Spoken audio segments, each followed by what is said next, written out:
Marvel vs. DC es una de las rivalidades comerciales más famosas de todos los tiempos. Ha sido bastante intensa. En primer lugar, ¿podríamos estar de acuerdo en que estos son los mayores editores de cómics de todos los tiempos? La mayoría de las ventas provienen de uno de los dos, por lo general siendo Marvel. Adelante, y así ha sido durante décadas. Estos dos son los creadores de prácticamente cualquier personaje de superhéroe que puedas nombrar y, lógicamente, casi todas las películas populares de superhéroes provienen de una de esas propiedades. Ahora ha sido así. Una disputa de larga data en la que hay casi demasiadas cosas que se pueden comparar tanto financiera como creativamente, así que para reducir eso en este video, elegí resaltar 5 momentos distintos en los que las rivalidades se intensificaron y las empresas se vieron muy afectadas entre sí y yo. Debo mencionar que ya hice un video que se enfoca completamente en Marvel, así que para evitar repetir cosas voy a desviar el enfoque de este un poco más hacia DC, y creo que el lugar perfecto para comenzar sería con él. Formación. Creo que es seguro decir que Marvel Comics nunca habría existido si no fuera por DC. En 1934 Malcolm Wheeler Nicholson fundó una compañía llamada National Allied Publicaciones. Después de una serie de cambios de nombre, eventualmente se convertiría en DC Comics. Dentro de ese primer año publicó una revista de cómics de gran tamaño llamada New Fun. Se destacó de las demás porque en ese momento los cómics casi siempre presentaban tiras que anteriormente se imprimían en periódicos, mientras que New Fun era todo contenido original. En 1937 se unió a un editor llamado Harry Donenfeld y su contador llamado Jack Leibovitz para crear una compañía separada llamada Detective Comics que produciría una serie de cómics bajo el mismo nombre. Wheeler Nicholson vendió su parte de todo aproximadamente un año después, lo cual fue un momento desafortunado porque junio de 1938 es cuando lanzaron su serie de cómics de acción que cambió la industria del cómic para siempre. A principios de la década de 1930, el escritor adolescente Jerry Siegel y el ilustrador Joe Shuster publicaron por su cuenta un cómic llamado Doreen. Del Superman. Lamento estropearlo, pero se trata de una persona sin hogar que toma una droga que le otorga poderes de telepatía, los usa para el mal antes de volver a su estado normal. No es exactamente el superhombre que reconocimos hoy, era esencialmente el villano de la historia y también era calvo y se parecía mucho más a Lex Luthor que a cualquier otra cosa, pero en los siguientes años se transformó en el personaje que todos conocemos y las publicaciones nacionales aliadas pagaron a Siegel y Shuster $130 por los derechos exclusivos y él era presentado en la portada del ahora famoso cómic de acción número 1. Ese número fue como la chispa que encendió el interés de la gente por los superhéroes y los cómics en general. En mayo de 1939 el número 27 de la serie de cómics Detectives incluyó la primera aparición de Batman y obviamente en ese momento, DC Comics se estaba consolidando y todo eso sucedió antes de que Marvel publicara su primer cómic. En resumen, el éxito que DC estaba teniendo con los cómics hizo que muchos otros quisieran comenzar a producirlos también. Esta gente fue Martin Goodman quien se asoció con una compañía llamada Funnies Inc. para publicar los cómics de Marvel número 1 lanzados en agosto de 1939 y tuvo tanto éxito que lo motivó a formar una compañía entera de cómics. Esa compañía también pasaría por una serie de cambios de nombres complejos antes de convertirse finalmente en Marvel. Hablar del nombre Marvel se volverá un poco complicado cuando hable de lo siguiente en mi lista. Captain Marvel. En la década de 1940, posiblemente el superhéroe más popular era Captain Marvel y yo no. Hablando del personaje de Brie Larson que ves en el MCU, estoy hablando de algo completamente diferente. Como dije, Marvel era solo una de las muchas compañías que buscaban aprovechar los mercados emergentes de cómics. Otro gran ejemplo serían las publicaciones de Fawcett, que crearon Captain Marvel. Apareció en su recién creada serie de cómics en 1940. Se volvió tan popular que a las aventuras del Capitán Marvel lanzadas al año siguiente se le atribuye ser la primera película de superhéroes adaptada de un cómic, una industria que obviamente ha explotado. Así que eso es algo notable. El personaje en sí era un niño que se convertiría en un superhéroe después.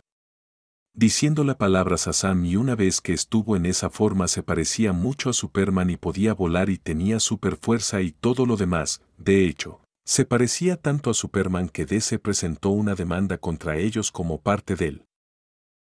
En un acuerdo en 1953, Fawcett acordó dejar de publicar los cómics, así que más de una década después, dado que no se había utilizado durante tanto tiempo, Marvel pudo obtener la marca registrada del nombre y usarlo en sus cómics. Sé que se está poniendo un poco complicado. Las cosas se complicaron aún más en la década de 1970, cuando Fawcett obtuvo la licencia de los derechos de ese personaje original de Captain Marvel para DC.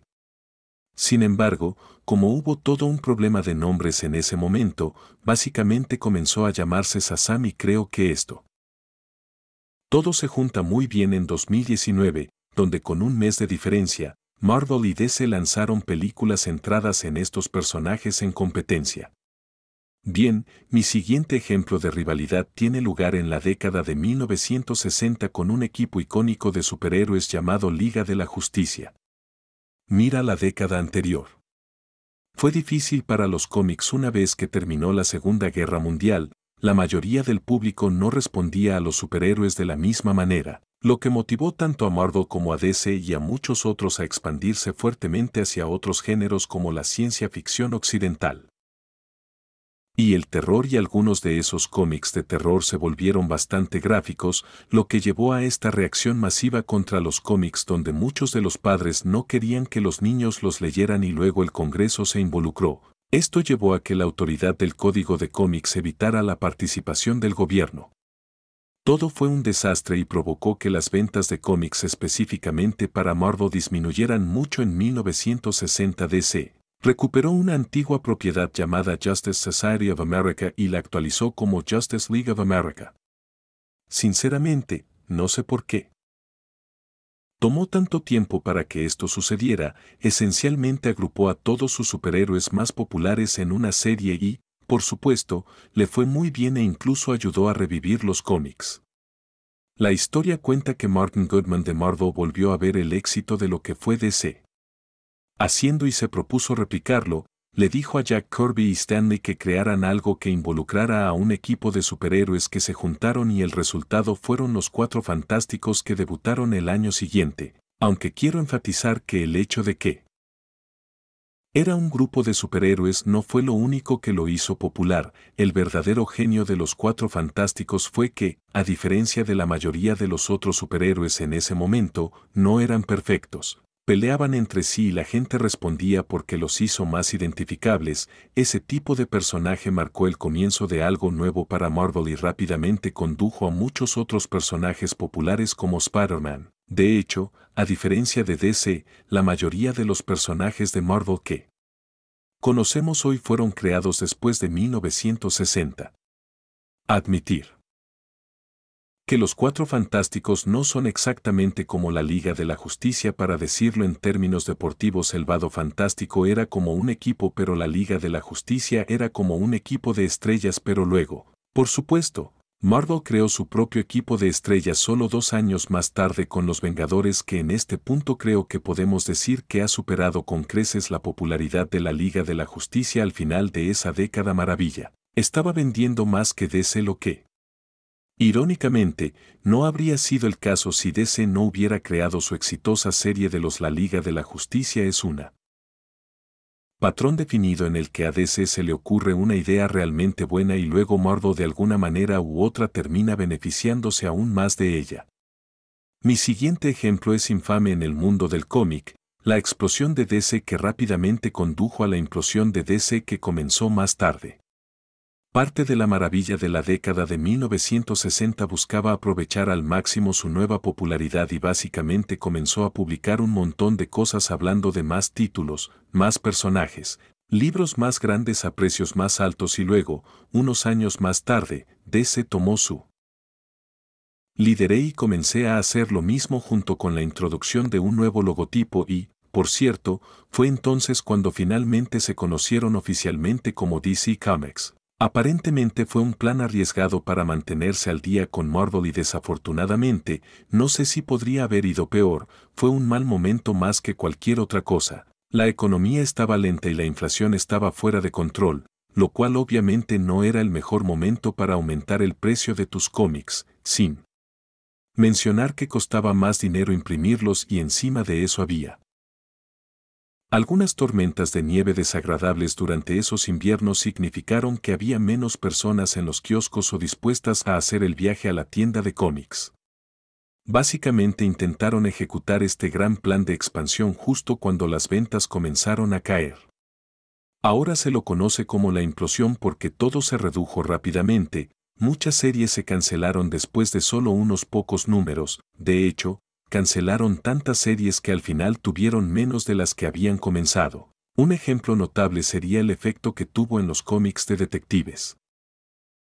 Después de unos 40 años casi terminaron esa serie, pero en su lugar optaron por fusionarla con una serie diferente llamada La Familia Batman, creando estos cómics más grandes, pero la volvieron a cambiar después de solo 15 números en general, un evento deprimente para DC, pero me parece gracioso como cuando DC intenté replicar algo de Marvel, no salió tan bien. La parte final de la rivalidad de la que quiero hablar nos lleva a tiempos más modernos con las películas, así es como ambas compañías se han vuelto tan relevantes. Hoy, por primera vez en 1967, DC fue comprada por la compañía nacional Kinney, quien antes de esto estaba en todas partes operando diferentes negocios. Pero a partir de ese momento el entretenimiento se convirtió en su enfoque principal, compraron cómics de DC y luego compraron Warner Brothers y luego vendieron todo. Massey cambió el nombre de la compañía en general a Warner Communication. Así es como Warner llegó a ser dueño de DC y el hecho de que han sido propiedad de un importante estudio de cine desde la década de 1960, creo que podemos decir que es la principal. La razón por la que las películas de DC tuvieron tanta ventaja sobre Marvel, considere que en la década de 1990 ya había varias películas conocidas protagonizadas por Superman y Batman.